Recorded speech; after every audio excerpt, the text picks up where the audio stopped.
यागासाठी आपण मोदक बनवतोय, तर आपल्याला याच्यासाठी तळणीचे मोदक बनवायचे आहेत. साहित्य आहे मैदा आणि दिलेल्या मापाप्रमाणे आपल्याला मैदा घ्यायचा आहे, त्याच्यात तेलाचं मोहन घालायचं आहे आणि साधारण पोळी लाटता येईल इतपत ते घट्ट भिजवायचं आहे हे असं. आणि एक पूर्ण पोळी लाटून घ्यायची आहे आणि मग साधारण हे असं 1/4 कपच्या साईजची जी वाटी असेल त्याच्याने त्या मोठ्या पोळीचे असे छोट्या छोट्या पारी करायच्या आहेत, म्हणजे त्या एकसारख्या होतील.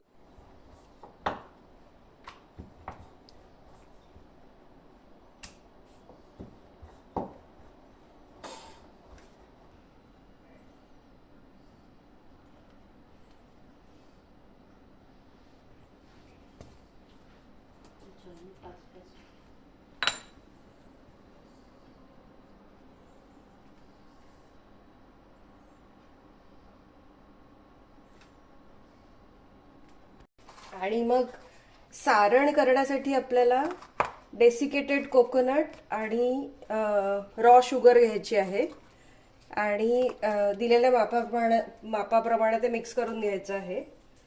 आता ही पारी आपण मोदक बनवूया.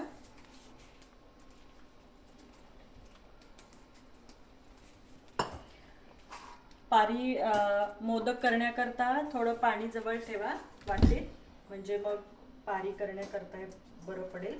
आणि आपल्याला फक्त 1/2 टीस्पून एवढं मापाने सारण भरायचं आहे.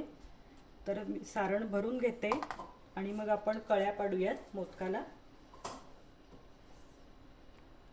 थोडंसं पाणी वापरूयात जेणेकरून आपला मैदा असला तरी.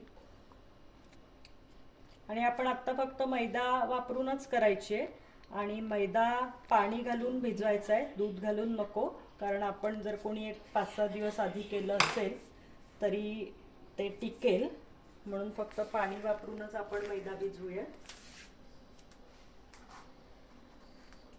त्यामुळे सगळ्यांचे मोदक साधारण सारख्या आकाराचे होतील. आणि हा मोदक इथं तयार झालेला आहे.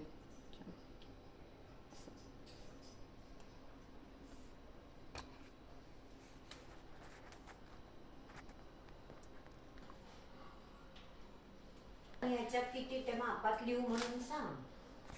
आता हा मोदक असा तयार झालेला आहे, आपल्याला हे तळायचे आहेत. नंतर मोदक तळून घेऊया.